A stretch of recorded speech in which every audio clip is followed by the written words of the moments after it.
While serving a millionaire during a flight, the flight attendant froze when she saw her childhood photo on the millionaire's phone. What she said left him speechless. The morning sun painted golden streaks across the manicured lawns of the Whitmore estate, casting long shadows through the wrought-iron gates that separated this world of privilege from the bustling streets of Manhattan's Upper East Side. Jonathan Whitmore stood at his study window, coffee mug in hand, watching his 5-year-old daughter Emily chase butterflies through his late wife's beloved rose garden. "Daddy, look, the white ones smell like Mommy's perfume," Emily's voice carried across the yard, clear as church bells on a Sunday morning. She pressed her tiny nose against a bloom, her golden curls catching the light exactly the way Katherine's had on their wedding day 6 years ago. Jonathan's chest tightened with that familiar mix of joy and heartbreak. Every day, Emily looked more like her mother, those same almond-shaped eyes, that shy smile that could melt ice in January. Sometimes it was almost too much to bear. "That's because Mommy planted those roses just for you, sweetheart," he called back, stepping onto the terrace. The gardener had maintained Katherine's garden exactly as she'd left it. White roses arranged in perfect spirals around a small marble bench where she used to sit and hum lullabies to her growing belly. Emily ran to him, grass stains on her pink sundress, cheeks flushed with excitement. "Tell me the story again, Daddy, about how Mommy picked each rose special." Jonathan scooped her up, breathing in that sweet scent of childhood, bubble bath and apple juice and pure innocence. "Well, your Mommy walked through every flower shop in the city before you were born. She said white roses meant new beginnings, and she wanted you to have the most beautiful beginning in the world. And she sang to me, every single day." Jonathan carried her to the marble bench, settling her on his lap. She'd sit right here and sing that old lullaby her grandmother taught her. "Want to hear it?" Emily nodded eagerly, tucking her head against his chest. Jonathan's voice, rough around the edges from years of boardroom battles, softened into something tender. "Close your eyes, my little dove, wrapped in dreams and mother's love. Stars will watch you through the night, until the morning brings new light." "I wish I could remember her singing it," Emily whispered. "She's still singing it. Baby girl, every time the wind moves through these roses, that's Mommy singing to you." They sat in comfortable silence, watching bees dance from flower to flower. This was their time. No business calls, no meetings, no pressures from the outside world. Just a father and daughter, connected by love and loss, and the memory of a woman who'd given everything to bring Emily into existence. The sound of heels clicking across the terrace broke the spell. "There you two are." Victoria Hale's voice carried that practiced cheerfulness she'd perfected over the past 6 months. "I've been looking everywhere." Jonathan looked up to see his new wife approaching, her red hair perfectly styled despite the early hour, wearing a cream-colored dress that probably cost more than most people's monthly salary. Victoria had swept into their lives like a hurricane 8 months ago. Beautiful, charming, and persistent in all the right ways. After 3 years of drowning in grief, Jonathan had finally allowed himself to believe he deserved happiness again. "We were just having our morning chat with the roses," Jonathan said, shifting Emily in his arms. The little girl had gone quiet, as she always did around Victoria. How sweet. Victoria's smile never quite reached her eyes when she looked at Emily. "Breakfast is ready, Mrs. Henderson made those pancakes Emily loves. Can we eat outside, Daddy?" "Please." Emily tugged at his shirt. "The roses smell so good today." "I think that's a wonderful idea," Jonathan started. But Victoria's laugh cut him off. "Oh, honey, you know how the pollen affects my allergies. Besides, we're having guests this afternoon. The Ashfords are coming for lunch.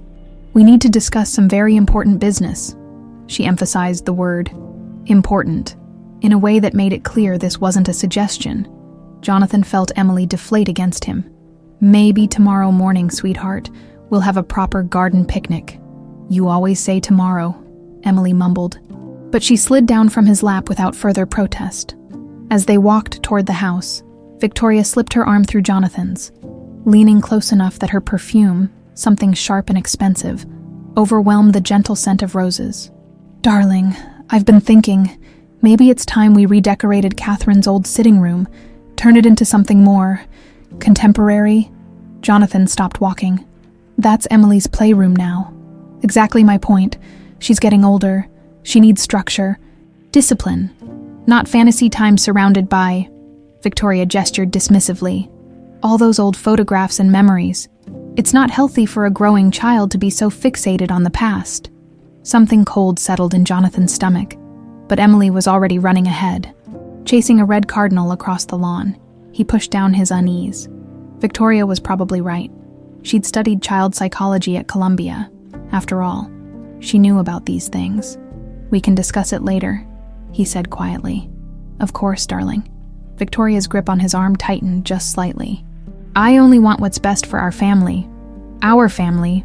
The words should have warmed him, but instead they felt like ice water in his veins. He looked back at the rose garden, where morning light still danced through the white blooms Katherine had planted with such hope, such love. Later that evening, after the Ashfords had left and business had been conducted, Jonathan tucked Emily into bed in her room on the second floor. The walls were painted soft lavender, Katherine's choice, and lined with bookshelves filled with fairy tales and picture books. Daddy, Emily's voice was small in the darkness. I had that dream again, the one where I can't find you. Jonathan's heart clenched. I'm right here, baby girl. I'm not going anywhere. Promise. I promise. He kissed her forehead, breathing in that sweet scent of childhood one more time. Sweet dreams, my little dove. As he turned off the light, Emily's sleepy voice followed him. Daddy, can we pick roses for Mommy's picture tomorrow? Of course we can. But as Jonathan closed the door and headed downstairs, he didn't notice Victoria standing in the shadows of the hallway, her face twisted with something dark and poisonous. She'd heard every word, seen every gentle touch, witnessed every moment of the bond she could never break. Not yet, anyway. The grandfather clock in the foyer chimed 9 times as Victoria watched Jonathan disappear into his study. Through the tall windows, moonlight illuminated the rose garden where Katherine's memory lived on in every white bloom. Soon, Victoria thought, those roses would be nothing but a memory too. 3 months had passed since Victoria became Mrs. Jonathan Whitmore, and the mansion on East 73rd Street had begun to feel like a different place entirely. The changes started small. A vase moved here, a photograph repositioned there. But Emily noticed everything with the sharp awareness that only children possess. Mrs. Henderson, where's Mommy's music box? Emily asked the housekeeper one Tuesday morning, standing in what used to be Katherine's sitting room. The antique music box that played Brahms' Lullaby had sat on the mantelpiece for as long as Emily could remember. Oh, sweetie, Mrs. Henderson said, her weathered hands pausing as she dusted the bookshelf. Mrs. Whitmore thought it might be better stored away. She said it was getting dusty. Emily's bottom lip trembled. But I like hearing Mommy's song. I know. Honey, I know. Mrs. Henderson had worked for the family since before Emily was born. She'd loved Katherine like a daughter, and watched Jonathan crumble after losing her. She'd also watched Victoria's slow, calculated transformation from charming newcomer to the woman who now controlled every aspect of their household. Victoria appeared in the doorway as if summoned by some sixth sense. Emily, darling? What are you doing in here? I thought you were playing in your room. I was looking for Mommy's music box. Oh, that old thing. Victoria's laugh tinkled like broken glass. I'm afraid it was beyond repair, sweetheart. The mechanism was completely worn out, but look what I got you instead. She produced a shiny new tablet from behind her back. Educational games, much more suitable for a growing mind. Emily stared at the device like it might bite her. At 5 years old, she preferred books and imagination to screens and apps. I don't want games. I want Mommy's music box. Victoria's smile tightened almost imperceptibly. Well, we can't always have what we want, can we? Sometimes we have to learn to let go of old things to make room for new ones. Her voice carried a syrupy sweetness that made Mrs. Henderson's stomach turn. Perhaps Miss Emily would like to help me in the kitchen, Mrs. Henderson interjected, recognizing the danger signs. She'd seen this dance before. Victoria pushing, Emily resisting, and Jonathan inevitably caught in the middle. Actually, Victoria said, her tone shifting to something cooler, I think Emily needs to learn to entertain herself more. Independence is so important for children her age. She crouched down to Emily's level, her perfectly manicured hands gripping the child's shoulders just a touch too firmly. Wouldn't you like to be a big girl, Emily? Big girls don't need old music boxes and fairy tales. Emily's eyes filled with tears. but she nodded silently. She'd learned that disagreeing with Victoria led to uncomfortable conversations with Daddy. Conversations where Victoria would somehow make Emily's wishes sound selfish and unreasonable. Wonderful. Victoria straightened, smoothing her pencil skirt. Now, why don't you run along to your room? Daddy and I have some very important redecorating to discuss. As Emily trudged upstairs, Victoria turned to Mrs. Henderson with a smile that never reached her eyes. I think it's time we modernize this room completely. All these old photographs and outdated furniture. It's like living in a museum. Mrs. Henderson's jaw tightened. Mr. Whitmore is quite attached to Mrs. Katherine's things. Of course he is, which is exactly why he needs someone to help him move forward. Victoria walked to the window, gazing out at the rose garden where Emily often played. Grief can be so limiting, don't you think? That afternoon, Jonathan returned from his office to find Victoria orchestrating a complete transformation of Katherine's sitting room. Movers carried out Katherine's antique writing desk, while interior designers measured windows for new curtains. Victoria, what's all this? Surprise, darling. Victoria glided toward him, wrapping her arms around his neck. I decided to finally tackle that redecorating project we discussed. This room has so much potential. It's criminal to waste it on dusty old furniture. Jonathan's eyes swept the nearly empty space. Katherine's favorite reading chair was gone. The bookshelf where she'd kept her poetry collections had vanished. Even the family photographs had been removed from the mantelpiece. Where are Katherine's things? Safely stored in the attic, of course. I wouldn't dream of throwing away anything important. Victoria's fingers traced his jawline. But Jonathan, sweetheart, you have to admit this room has felt like a shrine. That's not healthy for any of us, especially Emily. Emily loves playing in here. Exactly my point. She spends entirely too much time dwelling on someone she barely remembers instead of building relationships with the family she actually has. Victoria's voice carried that reasonable tone she'd perfected, the one that made opposition seem irrational. I'm trying to create a home for us, Jonathan. A real home, not a memorial. Before Jonathan could respond, Emily's voice echoed from the staircase. Daddy, they took Mommy's chair. Jonathan turned to see his daughter standing in the doorway, tears streaming down her cheeks.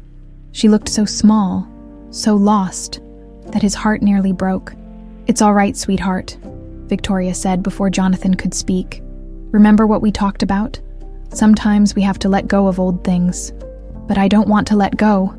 Emily's voice rose to a wail. I want Mommy's chair back. I want her music box back. I want everything back. The movers paused in their work, clearly uncomfortable with the child's distress. Jonathan knelt down, pulling Emily into his arms.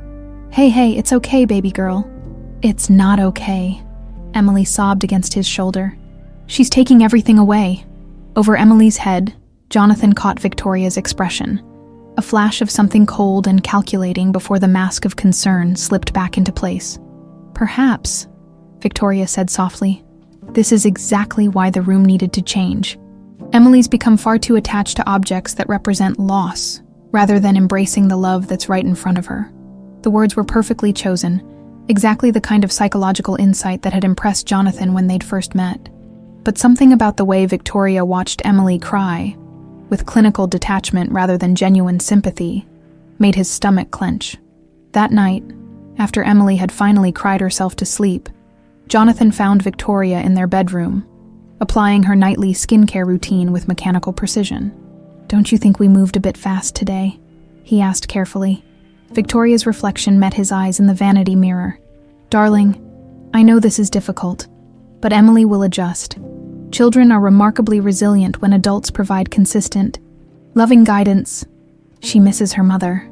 Of course she does, but there's a difference between healthy remembrance and unhealthy obsession. Victoria turned on her velvet stool, her silk robe falling open just enough to be distracting. Jonathan, I love that little girl as if she were my own. But sometimes love means making hard choices. She stood, moving toward him with practiced grace. I see how much pain you're both in, carrying around all these reminders. I'm trying to heal this family, to help you both move forward. Jonathan wanted to argue. But Victoria's hands were on his chest now, her perfume clouding his judgment. Maybe she was right. Maybe he had been clinging too tightly to the past. Maybe Emily would be better off without constant reminders of what she'd lost. But later, as Victoria slept beside him, Jonathan found himself staring at the ceiling, thinking about the look in his daughter's eyes when she'd seen her mother's chair being carried away. It wasn't just sadness, it was betrayal, as if the last safe pieces of her world were disappearing one by one. Down the hall, Emily lay awake in her lavender room, clutching a small framed photo of Katherine that she'd hidden under her pillow. In the darkness, she whispered the lullaby her father had taught her, the one her mommy had sung before she was born. And 3 doors away, Victoria smiled in her sleep, dreaming of rose gardens burning. The October morning dawned crisp and bright, the kind of perfect fall day that made Central Park look like a postcard. Victoria had suggested the family outing over breakfast, her voice sweet as honey as she buttered Emily's toast. "I thought it would be lovely for us to spend some quality time together," she'd said, reaching across the table to squeeze Jonathan's hand. "Just the 3 of us, like a real family." Emily had looked up from her pancakes with cautious hope. Since the redecorating incident 2 weeks ago, Victoria had been making an effort, or at least what appeared to be an effort. She'd bought Emily new books, praised her drawings, even suggested they visit the rose garden together. Maybe, Emily thought with the eternal optimism of childhood, maybe Victoria was finally learning to love her. Jonathan had been delighted by the suggestion. Work had been consuming him lately, a major acquisition that required his constant attention, and he'd felt guilty about the time away from Emily. A family day in the park sounded perfect. "Can we ride the carousel?" Emily asked, bouncing in her seat. "Of course, sweetheart." Victoria smiled, but Jonathan was too busy checking his phone to notice that the smile never reached her eyes. "We can do whatever you'd like." Now, 3 hours later, they strolled through the park's winding paths, Emily skipping ahead to collect colorful leaves while Victoria and Jonathan walked arm in arm behind her. The autumn air carried the scent of fallen leaves and roasted chestnuts from nearby vendors. "She seems happier today," Jonathan observed, watching Emily twirl with a particularly brilliant red maple leaf. "Children are remarkably adaptable," Victoria replied, her voice carrying that clinical tone she used when discussing Emily's emotional well-being. "They move on from disappointments much faster than adults." Emily ran back to them, cheeks flushed from the cool air. "Daddy, look. This one looks like a butterfly." She held up a yellow leaf, its edges curled and delicate. "It's beautiful, baby girl." "Just like you." Jonathan scooped her up, spinning her around until she giggled. The sound echoed through the trees, pure and joyful. Victoria watched the interaction with calculating eyes.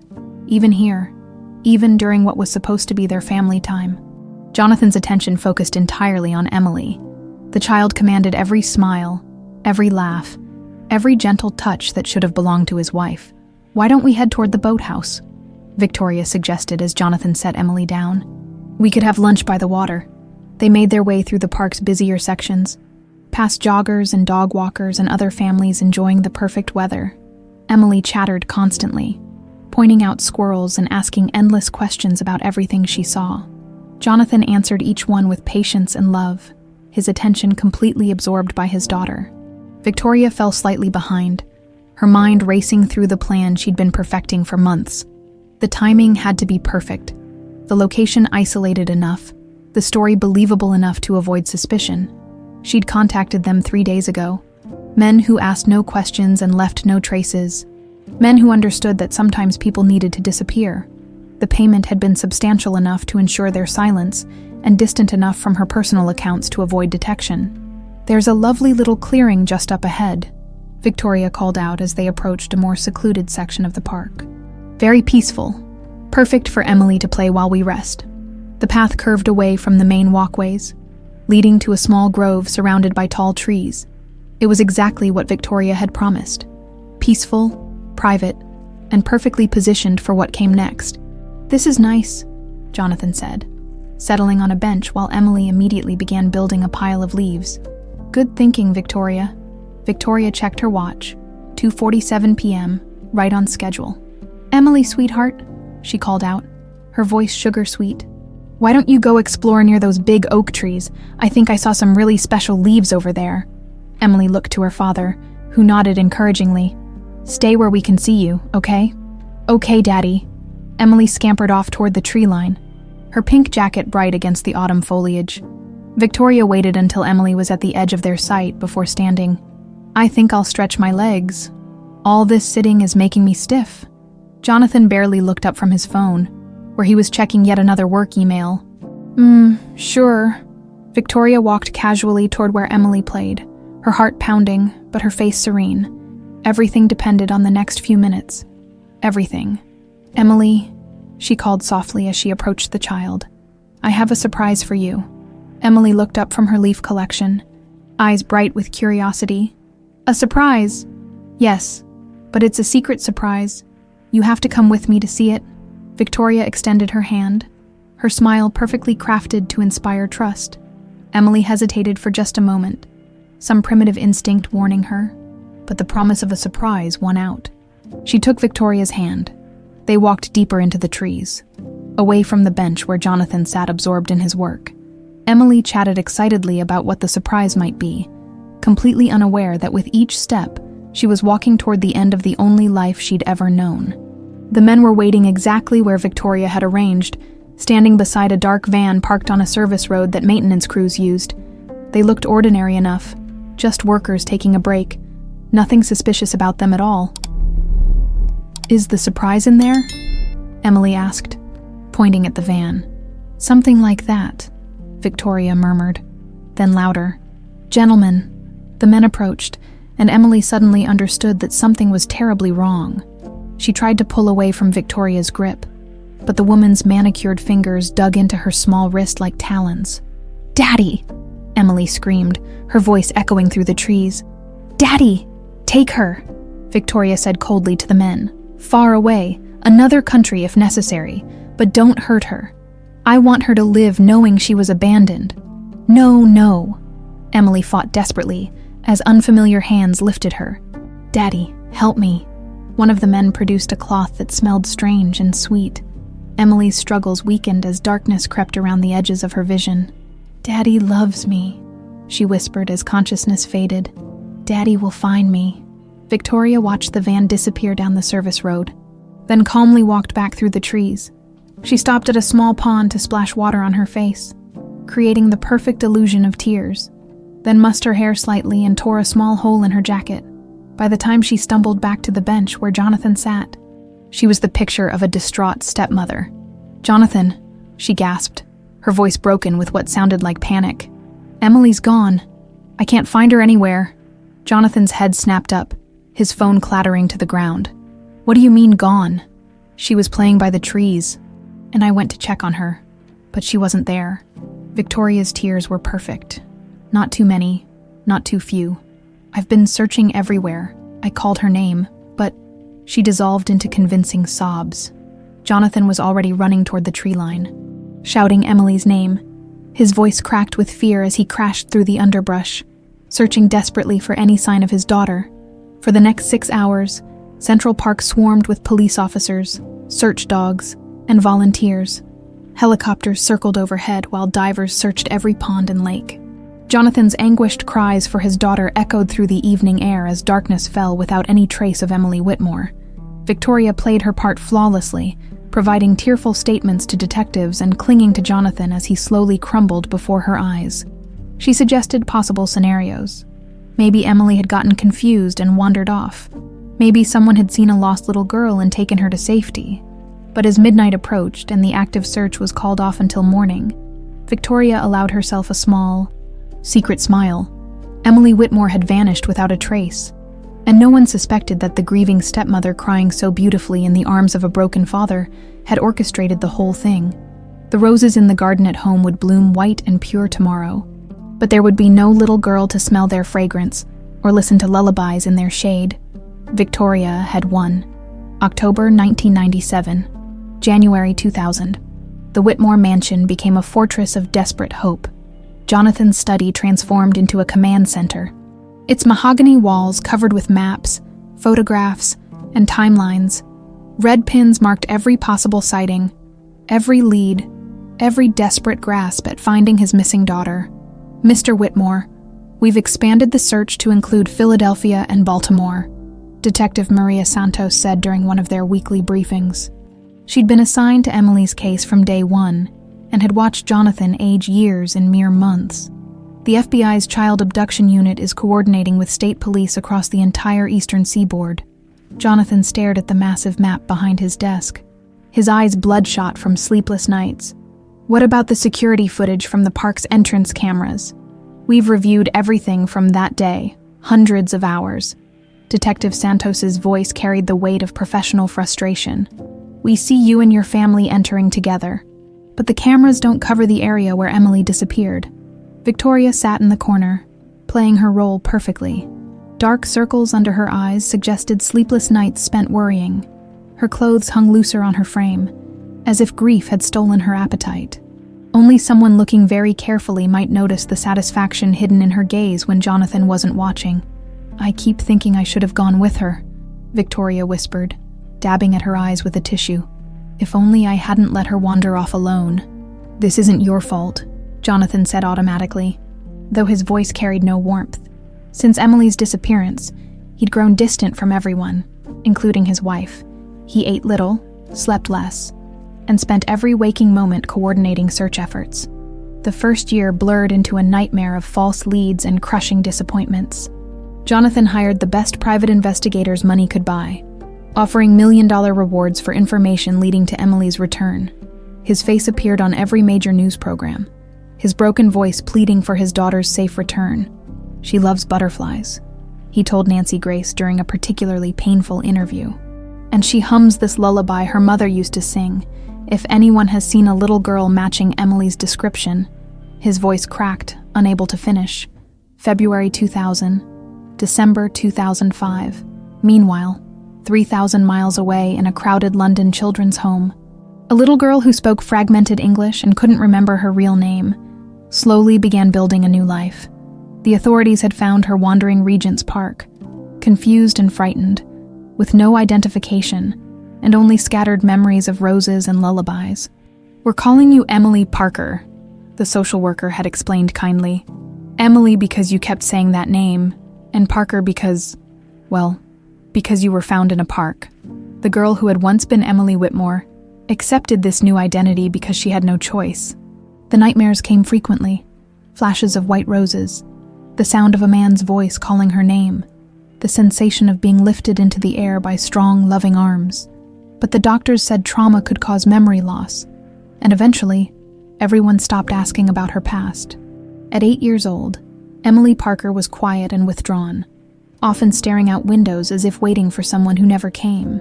The other children learned not to ask about her family because she would simply shake her head and walk away, back in New York. Jonathan's search had become legendary in law enforcement circles. He'd personally visited 43 states, following every credible tip. His fortune, once measured in hundreds of millions, dwindled as he poured everything into finding Emily. Sir, his head of security, Marcus Chen, reported during a meeting in 2003, we've received another possible sighting, this time in Portland, Oregon. A school administrator thinks she recognizes Emily from the age progression photos. Jonathan was already reaching for his coat. When's the next flight? Jonathan. Victoria's voice carried gentle concern, though her eyes remained cold. You can't keep doing this to yourself. It's been 6 years, maybe. Maybe it's time to consider that Emily might not. She let the sentence hang in the air. Don't. Jonathan's voice was sharp as broken glass. Don't you ever suggest that.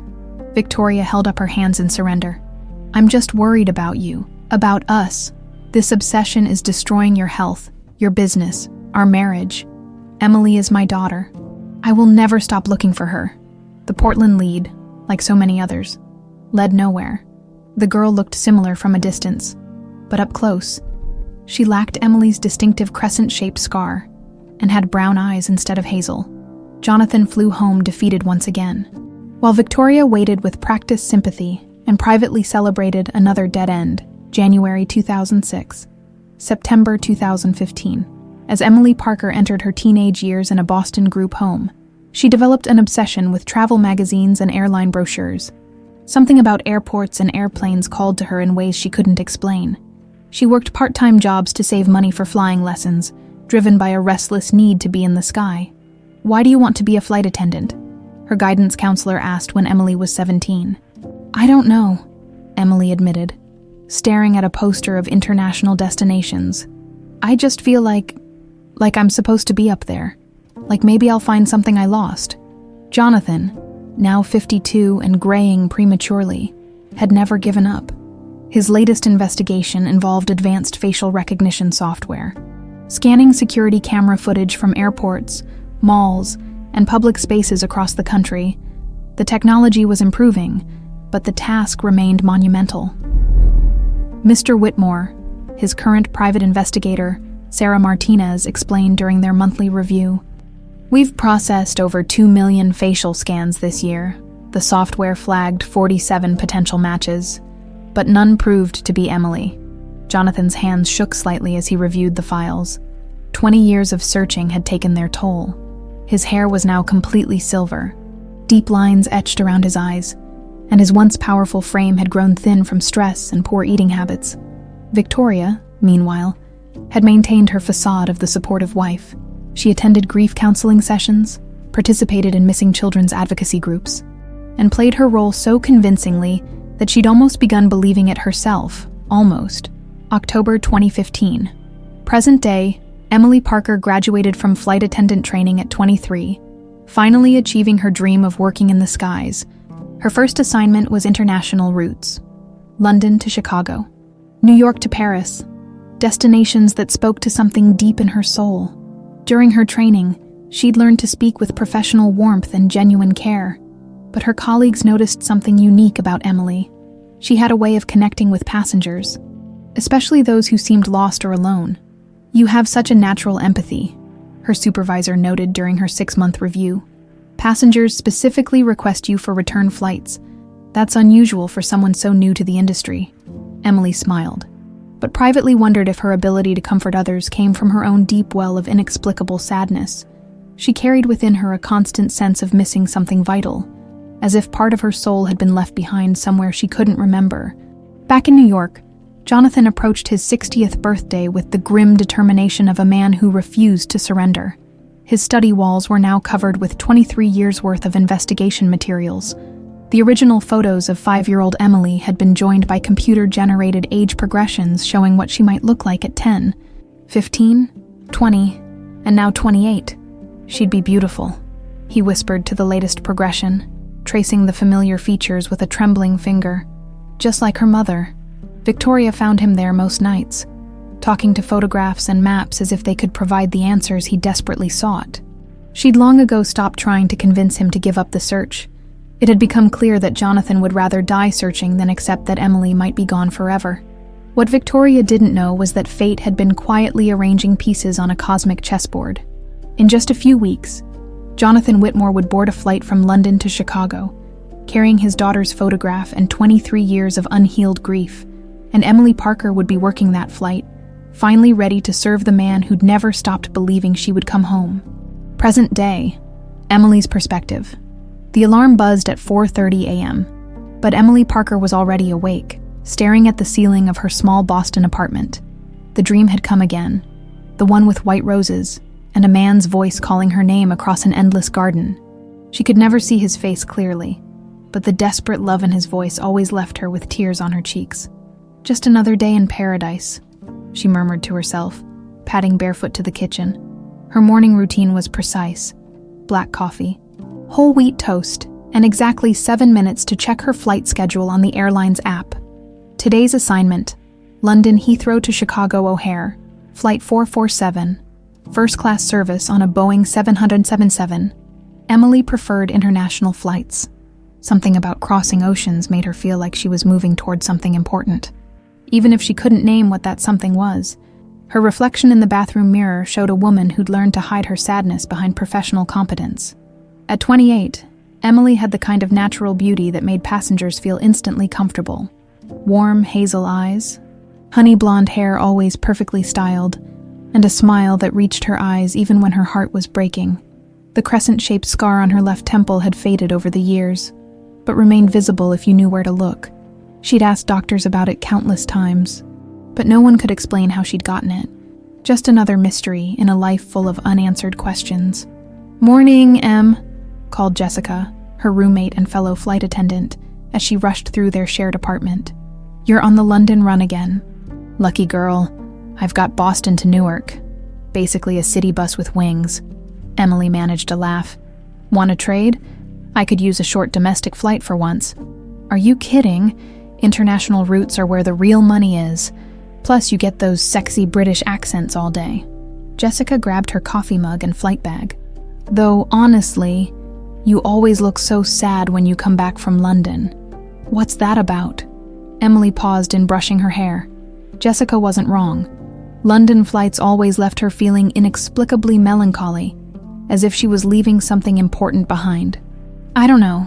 Just something about that city gets to me." The cab ride to Logan International gave Emily time to center herself. She'd learned meditation techniques to deal with the anxiety that sometimes struck without warning. Moments when she felt overwhelmed by a sense of displacement, as if she was living someone else's life. At the crew briefing, Captain Rodriguez went through the routine safety checks while Emily and her fellow attendants reviewed the passenger manifest. First class was nearly full. Business executives, diplomats, and the occasional celebrity flying under an assumed name. "We've got a VIP in 2A, announced Sharon, the head flight attendant. "Jonathan Whitmore, apparently. He's some big-shot businessman from New York, flies this route regularly. Always requests minimal interaction, but tip well for good service." Emily nodded, making a mental note. She'd served plenty of wealthy passengers who preferred privacy during flights. They usually spent their time on phones or laptops, barely acknowledging the crew except to order drinks. Jonathan's prospective 60-year-old Jonathan Whitmore sat in the Heathrow Business Lounge, staring at his phone screen.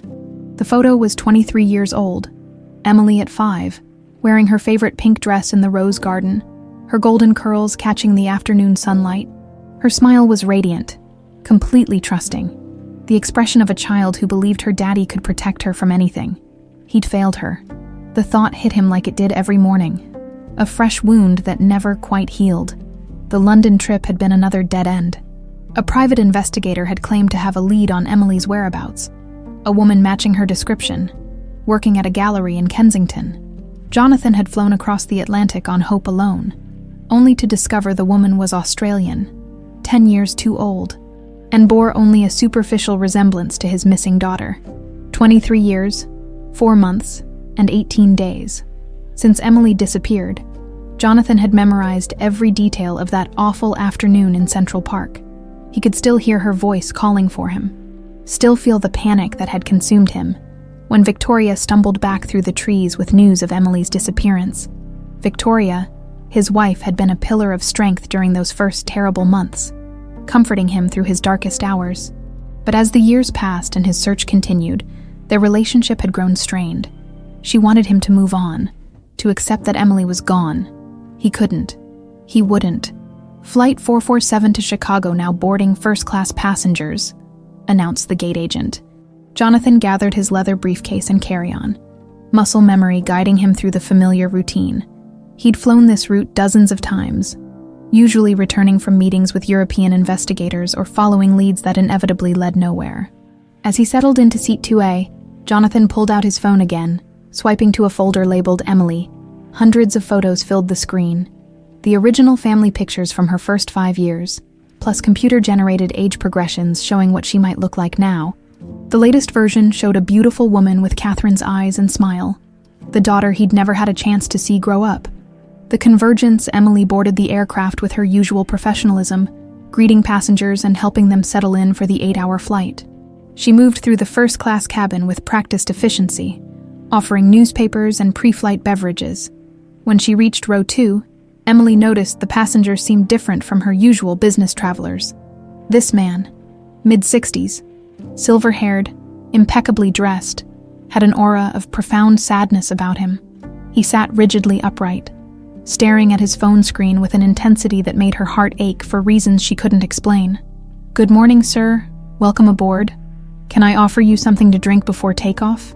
Jonathan looked up briefly, his eyes red-rimmed with exhaustion. "Coffee, black, thank you." Emily poured his coffee from the premium service cart, noticing how his hands trembled slightly as he accepted the cup. Something about his profile, the strong jawline, the way he held his shoulders, sparked a strange sense of familiarity. "Are you traveling for business or pleasure?" she asked. trying to place why this stranger felt so familiar. "Neither," Jonathan replied quietly, his gaze returning to his phone. "I'm going home." Emily started to move on, but something made her glance back at his phone screen. The image was small, but she caught a glimpse of what looked like a family photo. A man, a woman, and a little girl in a rose garden. A sudden wave of dizziness washed over her. The cabin seemed to tilt, and for a moment, Emily could swear she smelled roses. White roses, sweet and pure, carried on a non-existent breeze. "Miss, are you all right?" Jonathan was looking at her with concern. Yes, I'm fine. Sorry, sometimes the cabin pressure." Emily steadied herself against the seat back, trying to shake off the strange sensation. "Let me know if you need anything else, Mr. Whitmore." Jonathan Whitmore. The name meant nothing to her consciously, but something deep in Emily's chest began to ache. She nodded professionally and continued down the aisle, but her hands were shaking now too. Throughout the taxi and takeoff, Emily found herself stealing glances at the passenger in 2A. He never put his phone away, just stared at that photo with the devotion of a man studying something sacred. During beverage service, she noticed he'd ordered nothing but coffee, cup after cup, as if caffeine was all that kept him functioning. "He's been like that for 3 flights now," whispered Marcus, one of the other attendants. "Always with that phone, always looking at the same picture. Kind of heartbreaking, actually." Emily's chest tightened. "Do you know what happened to him? Lost his daughter years ago. From what I heard. Never got over it. Been searching for her ever since." The words hit Emily like a physical blow. Lost daughter. Searching. The roses in her dreams. The voice calling her name. The inexplicable sadness that followed her through every day. Suddenly, it all felt connected, though she couldn't understand how. As the plane leveled off at cruising altitude, Emily tried to focus on her duties, but her eyes kept drifting to Jonathan Whitmore. Something was happening. Something beyond coincidence or imagination. The man in 2A was holding the key to a mystery she'd been trying to solve her entire life. She just didn't know it yet. The aircraft hummed steadily at 37,000 feet. Suspended between 2 worlds in the thin air above the Atlantic, Emily moved through the first-class cabin with mechanical precision, but her mind kept drifting to the man in seat 2A. Something about Jonathan Whitmore unsettled her in ways she couldn't articulate. 3 hours into the flight, as the lunch service wound down, Emily found herself approaching his row with unusual nervousness. He'd barely touched his meal, instead continuing his vigil over the phone screen that seemed to hold his entire world. "Mr. Whitmore, would you care for more coffee?" she asked softly. Jonathan looked up, and for a moment their eyes met fully. Emily felt a jolt of recognition so powerful, it nearly knocked her off balance. Those eyes, deep blue with flecks of green, were achingly familiar, though she was certain they'd never met. "Please," he said, his voice rough with exhaustion. "And thank you for being so attentive. Most crew members just want to get through the service." Emily poured the coffee, her hands steadier now despite the strange electricity in the air. "You seem like you have a lot on your mind." Jonathan's laugh was bitter. 23 years worth. He paused, studying her face with an intensity that made her cheeks flush. "You remind me of someone." "Oh." Emily's voice came out smaller than intended. "Someone close to you." "My daughter." The words fell between them like stones dropped in still water. "She'd be about your age now, if she's..." He couldn't finish the sentence. Emily's chest tightened. "I'm sorry. That must be incredibly difficult." Jonathan nodded, his gaze returning to his phone. "She was 5 when she disappeared. Central Park, October 15th, 1997. 1 minute she was playing in the leaves, the next..." He shook his head. "I've been looking for her ever since." The date hit Emily like a physical blow. October 1997, the same time period when the authorities found her wandering in London with no memory of her past. Coincidence, surely, but the timing made her head spin. What was her name? Emily heard herself ask. "Emily?" Jonathan's voice broke slightly on the word. "Emily Katherine Whitmore. She loved butterflies and white roses, and she had this little scar." He traced a crescent shape on his left temple. "Right here, from when she fell off her bicycle in our garden." Emily's world tilted. Her hand flew involuntarily to her own left temple. To the faded crescent-shaped scar she'd carried her entire remembered life, the cabin seemed to shrink around her, the steady hum of the engines fading to a distant whisper. "Miss," Jonathan's voice sounded far away. "Are you all right? You've gone completely pale." Emily stared at him, really seeing his features for the first time, the strong jawline that matched her own, the same hazel eyes she saw in the mirror every morning, the way his mouth curved when he was concerned, an expression she'd seen in her own reflection countless times. "Could you—" Emily's voice was barely a whisper. "Could you show me the picture?" Jonathan hesitated, clearly puzzled by her reaction, but something in her expression made him turn the phone toward her. The image that filled the screen was a professional family portrait, a beautiful woman with dark hair, a man who was unmistakably a younger version of Jonathan, and a little girl with golden curls and hazel eyes. Emily's knees buckled. She grabbed the armrest of Jonathan's seat to keep from falling, staring at the photograph with growing shock. The little girl was wearing a pink dress with white lace trim, the same dress that appeared in her nightmares, the same dress she'd been found wearing in London 23 years ago. "Oh my God," she breathed. "Oh my God, that's me." Jonathan's phone clattered to the floor. "What did you say?" "That's me," Emily repeated, louder now, her voice shaking. "I'm wearing that exact dress in the only photo I have from before. Before I was found," she pressed her hand to her temple, tracing the scar. "And this mark, I've had it my entire life, but no one could ever tell me how I got it."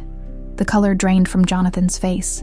He stood slowly, his hands reaching toward her as if she might disappear if he moved too quickly. "Your name. What's your name?" "Emily Parker.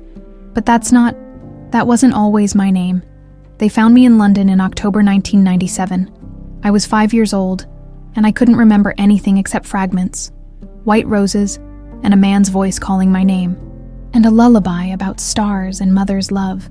Jonathan's eyes filled with tears. "Close your eyes, my little dove. Wrapped in dreams and mother's love." Emily's breath caught. "Stars will watch you through the night, until the morning brings new light." The words tumbled out of her mouth. Muscle memory from a childhood she'd thought was lost forever. "Emily," Jonathan's voice cracked like a teenage boy's. "My little hope. Is it really you?" The pet name hit her like lightning. Little Hope. The words resonated in her bones, in her heart, in the deepest parts of her soul that had always felt incomplete. "Daddy," the word escaped before she could stop it. A question and a prayer, and a lifetime of longing all wrapped into 2 syllables.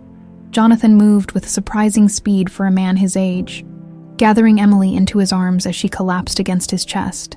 23 years of grief and desperate searching crystallized into this moment, 37,000 feet above the Atlantic Ocean.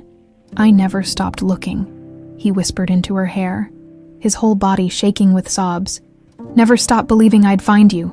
Every day, every single day, I carried your picture and hoped."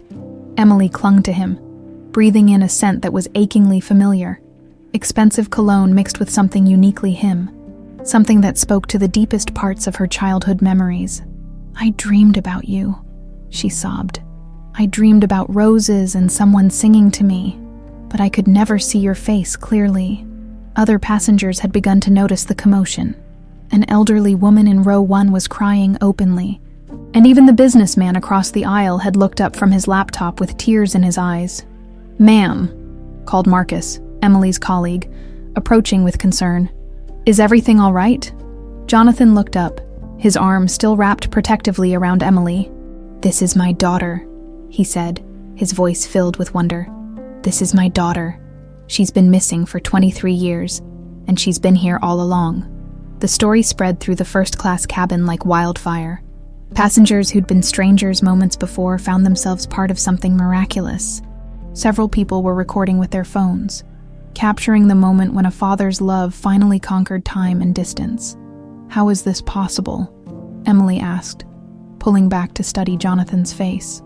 Every feature was familiar now, as if her subconscious had been cataloging the similarities all along. "How did I end up in London? What happened to me?"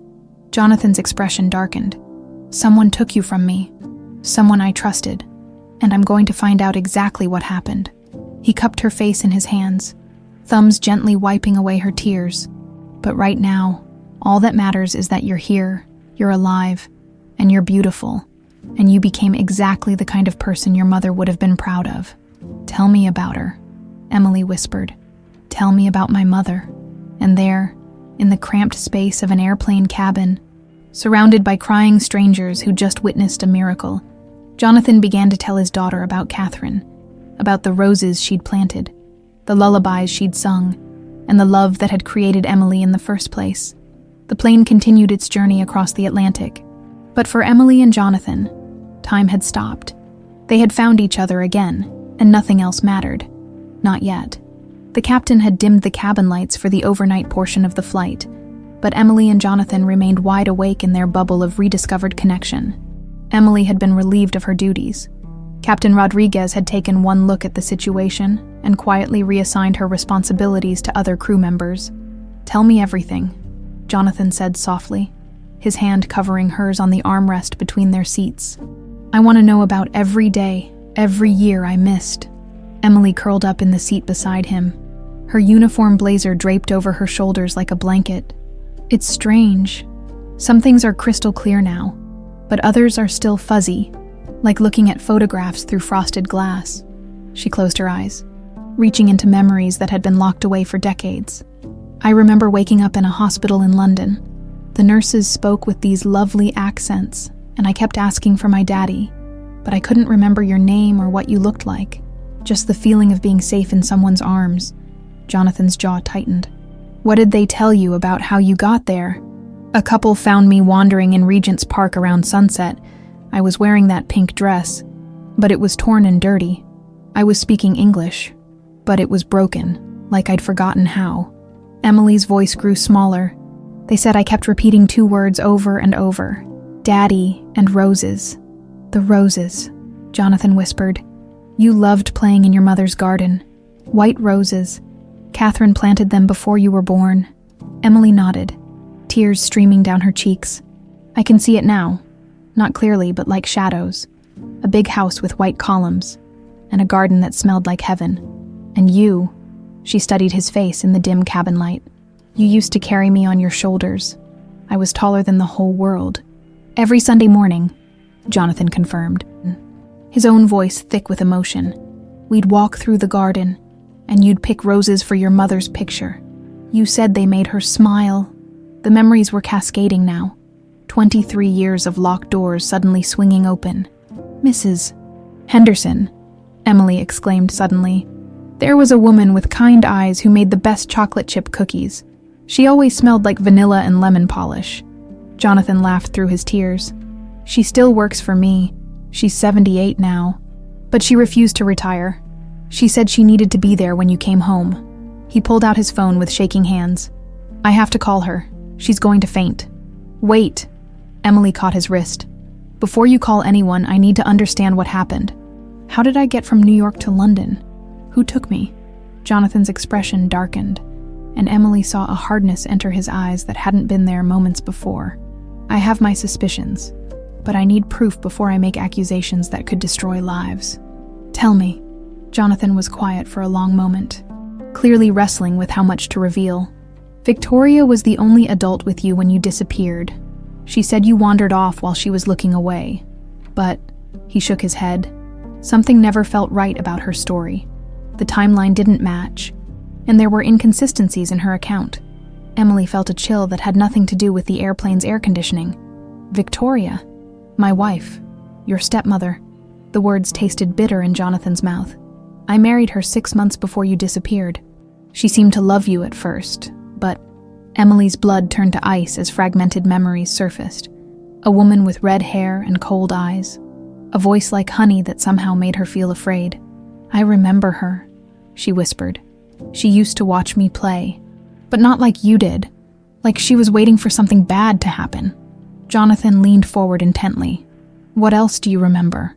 Emily pressed her hands to her temples, trying to capture the elusive images flashing through her mind. The day I disappeared. We went to a park. You were sitting on a bench, and she told me there was a surprise. She led me away from you, towards some trees. Central Park, Jonathan confirmed grimly. October 15th, 1997. There were men waiting. Strange men who didn't talk like us. Emily's voice grew smaller as the memories became clearer and more terrifying. She gave me to them. She told them to take me far away. But not to hurt me, she said. Emily's voice broke. She said she wanted me to live knowing I'd been abandoned. Jonathan's hands clenched into fists. That evil bitch, he growled, his composure finally cracking. 23 years. 23 years she let me search and suffer and blame myself, knowing exactly what she'd done. Emily reached for his hands, uncurling his fingers with gentle pressure. But I wasn't abandoned, was I? You never stopped looking. Never. Jonathan brought her hands to his lips, kissing her knuckles like he used to when she was small. I spent my entire fortune searching for you. I've been to 47 states and 12 countries following leads. I hired the best investigators, offered $1,000,000 rewards, never missed a single episode of any show that featured missing children. What about Victoria? Where is she now? Jonathan's expression was grim. Still playing the role of the grieving stepmother, still living in our house, sleeping in our bed, probably already planning how to comfort me through this latest disappointment when I get home empty-handed again. Emily felt rage building in her chest, not just for herself, but for this man who'd suffered 23 years of unnecessary grief. We have to prove what she did. We have to make sure she pays for this. We will, Jonathan promised. But first, I want to know about your life. How did you survive? How did you become this incredible woman sitting beside me? Emily managed a watery smile. The children's home in London wasn't terrible. Not like the horror stories you hear. The staff was kind, and they did their best to help me adapt. But I was always different, always looking for something I couldn't name. She told him about her childhood in London, her transfer to Boston when she was 12, the scholarships that got her through school. I was obsessed with flying from the time I was old enough to understand what airplanes were. Something about being in the sky felt like coming home. Like you were searching too, Jonathan realized. Every flight, every route, every destination, part of me was always hoping I'd find whatever I'd lost. I never imagined it would find me instead. They talked through the remaining hours of the flight, piecing together 23 years of separation. Emily learned about her mother's battle with illness during pregnancy, about the rose garden that Jonathan had maintained exactly as Katherine left it, about the trust fund that had been waiting for her since she was born. "You're one of the wealthiest women in America," Jonathan told her as the plane began its descent into Chicago. "Your mother's family had money, and I've been investing your inheritance for 23 years. You'll never have to work again if you don't want to." Emily shook her head. "I don't care about money. I just want my family back." "You have it," Jonathan promised, gathering her into another fierce hug. "You have me, and Mrs. Henderson, and a house full of people who never stopped loving you. And tomorrow, we're going to make sure Victoria Whitmore pays for every single day she stole from us." As the Chicago skyline came into view through the airplane windows, Emily felt something she'd never experienced in her remembered life, the absolute certainty that she was exactly where she belonged. She was going home. The Whitmore family attorney's office in downtown Chicago felt like a war room. Jonathan had called Marcus Chen, his head of security, from the plane, and by the time they landed, a team of private investigators and legal experts had assembled to hear Emily's story. "This is unprecedented," said Rebecca Martinez, the lead investigator who'd been working Emily's case for the past 5 years. "In 23 years of missing persons work, I've never seen a reunion like this." Emily sat beside her father in the conference room, still wearing her flight attendant uniform, feeling surreal about the rapid transformation of her life. 12 hours ago, she'd been serving coffee to strangers. Now she was the center of what might become one of the biggest criminal cases of the decade. "Let's focus on building a case," said David Chen, Jonathan's attorney and Marcus's brother. "Emily, I need you to tell us everything you remember about the day you disappeared, no matter how small the detail might seem." Emily closed her eyes, allowing the memories to surface more clearly now that the initial shock had passed. "Victoria told me there was a surprise. She seemed excited, but not the good kind, like she was excited about something that was going to hurt someone else." She described the walk through Central Park, the isolated area where Victoria had led her, the waiting van with men who spoke in accents she couldn't place at the time. Eastern European, she said suddenly. The men who took me, they weren't American. One of them called the other Dimitri and said something about a long journey in broken English. Marcus leaned forward. That matches intelligence we gathered about human trafficking rings operating out of New York in the late 90s. Several organizations specialized in transporting people internationally without documentation. Jesus Christ, Jonathan whispered, his face gray.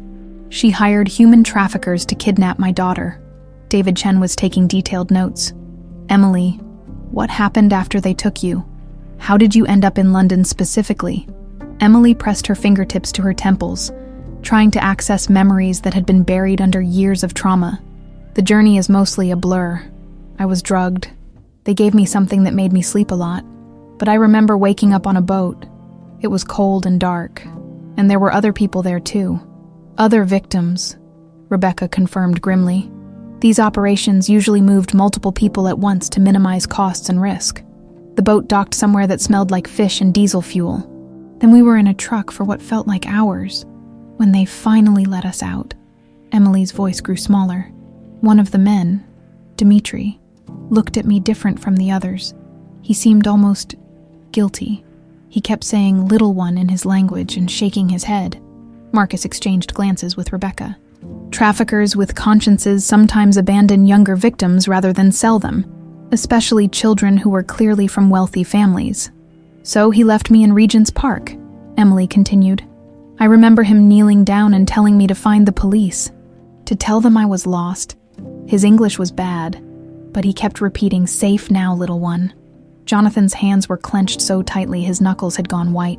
23 years ago, Victoria hired criminals to kidnap my 5-year-old daughter and ship her to another continent like cargo. We need proof, David warned. Emily's recovered memories are powerful, but they won't be enough to convict Victoria in court. We need evidence, financial records, communications, witnesses. Rebecca opened her laptop. I've been investigating Victoria peripherally for years, looking for any connection to Emily's disappearance. There were always things that didn't add up about her story. But Jonathan was so devastated we couldn't push too hard. She pulled up a series of files on her screen. Victoria Hale came from money, but not as much as she pretended. Her father's business was failing when she met Jonathan. Marrying him solved all her financial problems. But Emily was a complication, Marcus added, a reminder that she'd never be first in Jonathan's heart. Emily felt sick imagining the calculations that had led to her abduction. What kind of person does something like that to a child? The kind of person who sees children as obstacles rather than human beings, Rebecca said bluntly. I've been tracking Victoria's finances from 1997, 3 days before Emily disappeared. She withdrew $50,000 in cash from a personal account. Jonathan's head snapped up. $50,000. I never knew about any large withdrawal. It was from an account in her maiden name that she'd kept separate from your joint finances, David explained. Perfectly legal, but highly suspicious given the timing. Rebecca continued clicking through files. After Emily's disappearance, Victoria made several unexplained trips to Europe. Always alone, always paying in cash, always to cities with major shipping ports. She was checking on her investment, Emily said with growing anger, making sure I was really gone. There's more, Rebecca said grimly. I've been in contact with Interpol about human trafficking networks from that time period. A man named Dmitry Volkov was arrested in Amsterdam in 2003 for running children across international borders. He's been in prison ever since, but he might be willing to talk in exchange for consideration. Marcus pulled out his phone. I have contacts at the FBI who've been working international trafficking cases. If we can connect Volkov to Victoria... Wait, Emily interrupted. There's something else. Victoria said something to the men when she handed me over.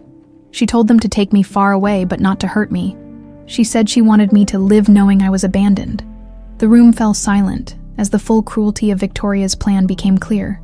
She didn't just want to remove you from Jonathan's life, David said slowly. She wanted you to suffer.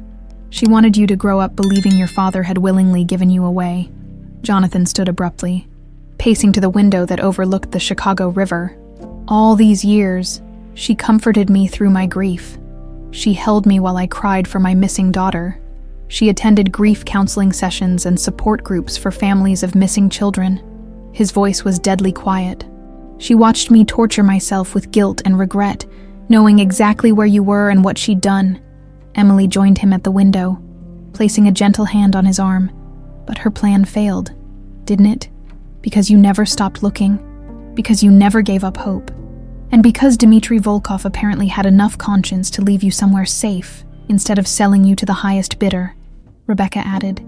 Victoria's plan depended on you disappearing completely.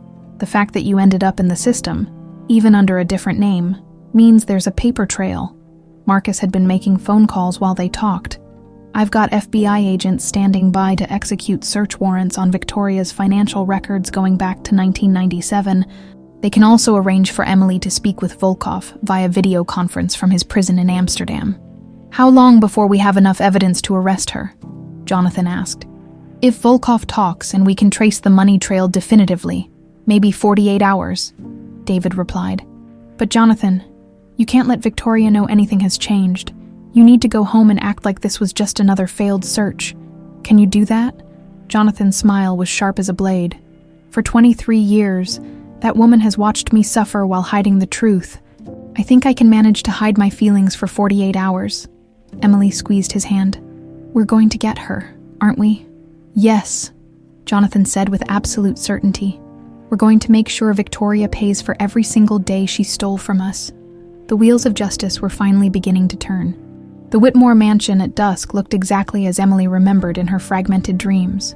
White columns gleamed in the fading light, and through the tall windows, she could see the warm glow of expensive lamps illuminating rooms she'd once called home. Are you ready for this? Jonathan asked, his hand steady on her shoulder as they sat in his car at the end of the circular driveway. Emily nodded, though her heart was pounding. Inside that house was the woman who had orchestrated the theft of her childhood, who had watched her father suffer for 23 years while playing the role of the devoted wife. In 12 hours, they would confront Victoria with evidence that would destroy her carefully constructed lies forever. The front door opened before they reached it. Victoria appeared in the doorway, perfectly dressed in a cream cashmere sweater and tailored slacks, her red hair styled in an elegant chignon. She looked exactly as Emily remembered, though 23 years older. Jonathan, darling, you're back early. Victoria's voice carried its familiar honey-sweet tone. I wasn't expecting you until tomorrow. Change of plans, Jonathan said, his arm protectively around Emily's waist. Victoria, I'd like you to meet Emily Parker. She's a flight attendant who was working my flight from London. Victoria's eyes swept over Emily with polite indifference, showing no recognition whatsoever. How lovely. Are you staying for dinner? Emily felt a chill at the woman's complete lack of reaction. Either Victoria was an exceptional actress, or she genuinely didn't recognize the 5-year-old she'd handed to criminals 23 years ago. Actually, Jonathan said carefully, Emily had some car trouble at the airport. I offered to let her stay the night until her mechanic can look at it tomorrow. Of course, Victoria said smoothly. Mrs. Henderson can prepare the blue guest room. She turned to Emily with a practiced smile. I hope you don't mind the city noise. We're quite close to the park. The casual mention of the park, the same park where Emily's life had been torn apart, sent ice through her veins. But Victoria's expression remained pleasantly neutral, showing no awareness of the significance of her words. As they entered the foyer, Emily's breath caught. The grandfather clock in the corner chimed 7 times, exactly as she remembered. The marble floors gleamed under crystal chandeliers, and the sweeping staircase curved upward toward the 2nd floor where her childhood bedroom waited. My goodness, Victoria observed, watching Emily's reaction. You look as if you've seen a ghost, dear. It's just beautiful, Emily managed. Such an elegant home. Mrs. Henderson appeared from the kitchen, and Emily had to grip Jonathan's arm to keep from crying out. The elderly housekeeper looked exactly as she remembered. Silver hair pulled back in a neat bun, kind eyes behind wire-rimmed glasses, flour dusting her apron. Mrs. Henderson, Jonathan said carefully. This is Emily Parker. She'll be staying in the blue guest room tonight. Mrs. Henderson looked at Emily, and Emily saw the exact moment recognition dawned. The older woman's eyes widened, her hand flying to her heart as she studied Emily's face with growing wonder. Emily, she whispered, so quietly only Emily could hear. Emily gave the slightest nod, and Mrs. Henderson's eyes filled with tears. but the housekeeper was too professional to react more dramatically. Instead, she composed herself and said loudly, "Of course, Mr. Whitmore. I'll have the room ready shortly." Dinner was an exercise in carefully controlled tension. Victoria played the perfect hostess, asking Emily about her work and travels while Jonathan provided minimal conversation. Emily found herself studying Victoria's every expression, looking for cracks in the facade. "You know," Victoria said over dessert, "you remind me of someone. There's something about your features that seems familiar." Emily's fork froze halfway to her mouth. "Really?" "Yes. It's quite strange. Almost like déjà vu." Victoria's eyes narrowed slightly, as if trying to place a half-remembered face. Jonathan intervened smoothly. "Emily has one of those faces. Very classic features. I'm sure she reminds lots of people of someone they know." After dinner, Emily excused herself to call her supervisor about taking emergency leave as she headed upstairs. She caught a glimpse of Victoria watching her through the dining room doorway, her expression more calculating than friendly.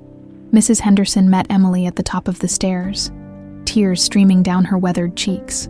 "Sweet Jesus," she whispered, pulling Emily into a fierce hug. "I knew it was you the moment I saw you. Those eyes, that little scar. I've been praying for this day for 23 years. Mrs. Henderson," Emily whispered back, "tomorrow everything changes. We have proof of what Victoria did." The housekeeper pulled back, her expression hardening. "That woman destroyed this family, Mr. Jonathan, aged 20 years in the first month after you disappeared, and she just watched him suffer, bringing him tea and tissues while he cried himself sick. Not anymore," Emily promised. "Tomorrow she pays for everything." The next morning dawned gray and drizzly, matching the mood in the house.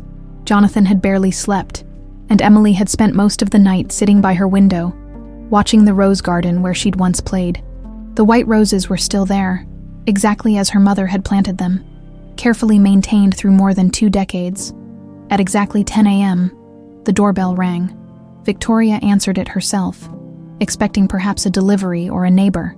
Instead, she found FBI agent Sarah Martinez and 2 local detectives standing on her doorstep. "Victoria Whitmore," Agent Martinez showed her badge. "We have a warrant for your arrest in connection with the 1997 kidnapping of Emily Katherine Whitmore." The color drained from Victoria's face. "I'm sorry. What? There must be some mistake. Emily Whitmore was my stepdaughter. She disappeared 23 years ago." "No mistake, ma'am."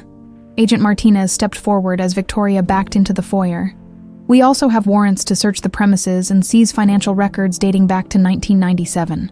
Jonathan appeared in the foyer, with Emily beside him.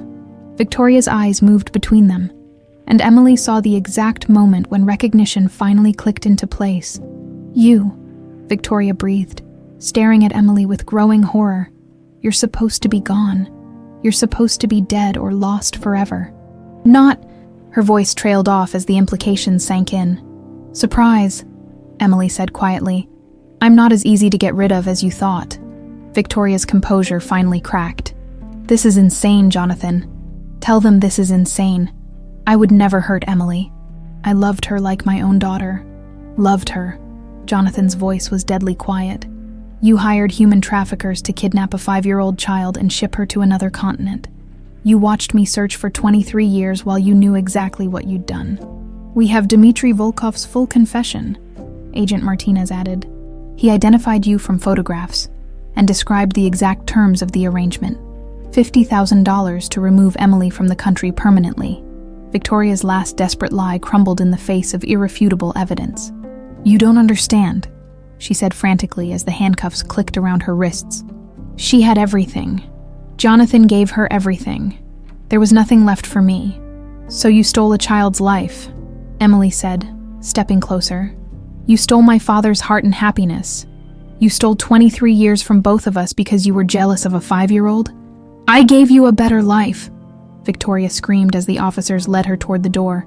"You would have been spoiled and worthless, just another rich man's princess. I made you strong." Jonathan moved protectively in front of Emily. "You made her an orphan. You traumatized a child and destroyed a family because you couldn't stand sharing love that was never yours to begin with." As Victoria was pushed into the police car, she turned back one final time. "She'll never really love you, Jonathan. She doesn't even remember being your daughter. I took that away from you forever." But Emily stepped forward, taking her father's hand in both of hers. "She's wrong," she said clearly, her voice carrying across the driveway. "I remember everything that matters. I remember being loved, and I remember coming home." The police car pulled away, carrying Victoria toward a justice that was 23 years overdue. In the sudden silence that followed, Jonathan and Emily stood together in front of the house where their family had been torn apart and finally made whole again. "It's over," Jonathan whispered. "No," Emily corrected, squeezing his hand. "It's just beginning." 6 months later, the rose garden was in full bloom, more beautiful than Emily had ever imagined in her scattered childhood memories. White roses cascaded over carefully maintained trellises, their sweet fragrance carried on the warm June breeze. Emily knelt beside the marble bench where her mother used to sit, carefully tending to a new section of plantings she'd added in Katherine's honor. "The news crews are finally gone," Jonathan announced, joining her in the garden with 2 cups of coffee. "I think we can officially say the media circus has moved on to the next story." Emily accepted the coffee gratefully, settling beside him on the bench where she'd once listened to lullabies. "Good. I was getting tired of photographers hiding in the hedges." The past 6 months had been a whirlwind of court proceedings, interviews, and medical examinations, as Emily's identity was officially restored. DNA tests had confirmed what their hearts already knew, and Emily Katherine Whitmore was legally alive again. After 23 years of being presumed dead, Victoria's trial had been swift and decisive, faced with overwhelming evidence, financial records, Dmitry Volkov's testimony, and Emily's recovered memories.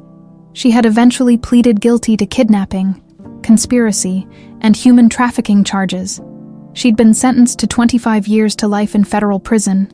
"Any word from the victim's advocate about the sentencing impact statement?" Emily asked.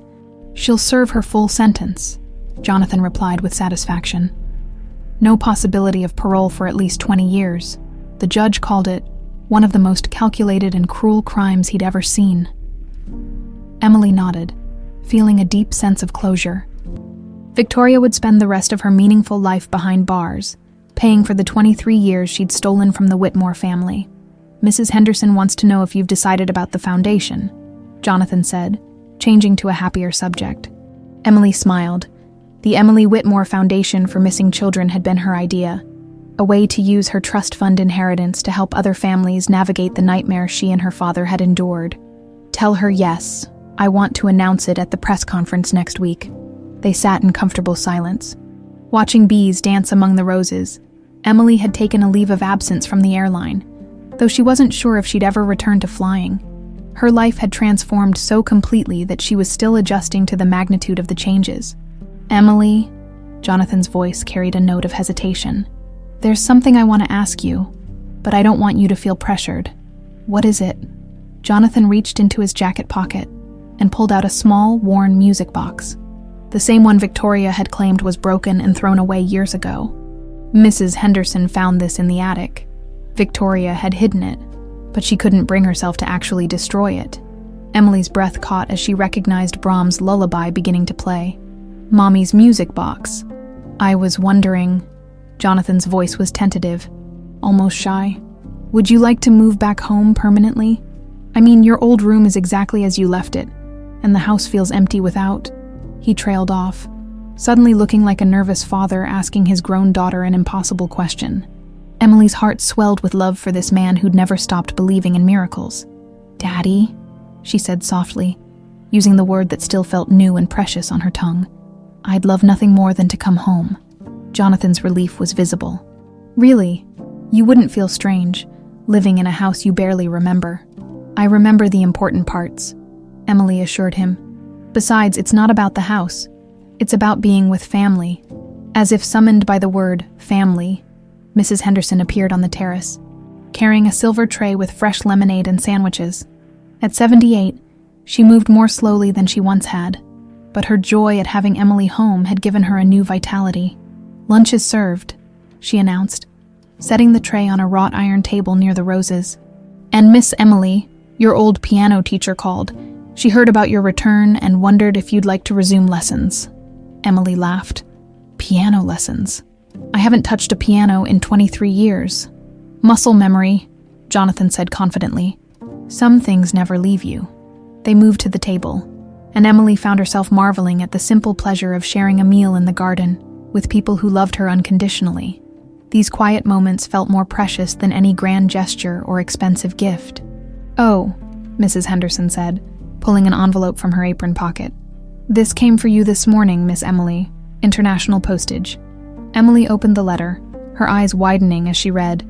"It's from Amsterdam, from Dmitry Volkov." Jonathan tensed. "What does he want?" Emily scanned the handwritten letter, written in careful English. "He's apologizing. He says he's carried guilt about me for 23 years, wondering if I was safe. He wants me to know that leaving me in London was the only decent thing he ever did in his criminal career." She looked up from the letter. "He's getting out of prison next year. He wants to start a program helping other trafficking victims reconnect with their families. Will you write back?" Jonathan asked. Emily considered this. Dmitry Volkov had been part of the machinery that tore her away from her father, but he'd also been the one who'd ensured she survived. "I think I will. Forgiveness doesn't mean forgetting, but holding on to anger just gives Victoria more power over our lives." The afternoon passed peacefully, filled with stories and plans for the future. Emily learned about her trust fund, carefully invested and now worth more than she could spend in several lifetimes. She heard about family friends who'd never stopped asking about her, and distant relatives who were planning to visit now that she was home. As evening approached and the roses began to glow in the golden light, Jonathan stood and extended his hand to Emily. "Come with me. There's one more thing I want to show you." He led her to a section of the garden she hadn't explored yet, where a small memorial garden had been created. A beautiful marble stone bore Katherine's name and dates, surrounded by white roses and baby's breath. "I know you can't remember much about your mother," Jonathan said softly, "but she loved you more than life itself. She used to sit here every day, talking to you before you were born, planning all the things you'd do together." Emily knelt beside the memorial, placing her hand on the warm marble. "Tell me about her. Tell me everything." And there, as the sun set over the rose garden and the first stars appeared in the darkening sky, Jonathan told his daughter about Katherine Brooks Whitmore, about her laugh that sounded like wind chimes, her terrible cooking that somehow always tasted perfect when eaten with love, and the way she'd glowed with happiness when she learned she was pregnant. "She made me promise," Jonathan said, his voice thick with emotion, "that if anything happened to her, I'd make sure you knew how much you were wanted, how much you were loved before you even took your first breath." Emily wiped tears from her cheeks. "She'd be proud of you, you know, for never giving up, for bringing me home.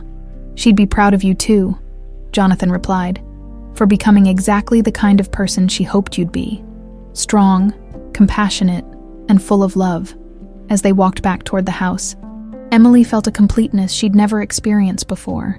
The aching emptiness that had followed her through 23 years was finally filled. She was home, she was loved, and she was exactly where she belonged. The white roses would bloom again next spring, and Emily would be there to tend them, carrying on her mother's legacy of hope and love. Victoria's cruelty had stolen years from their family, but it hadn't broken the bonds that mattered most. Love, Emily realized as she linked arms with her father, really did conquer all, even time, even distance, even the deepest wounds. Love always won in the end.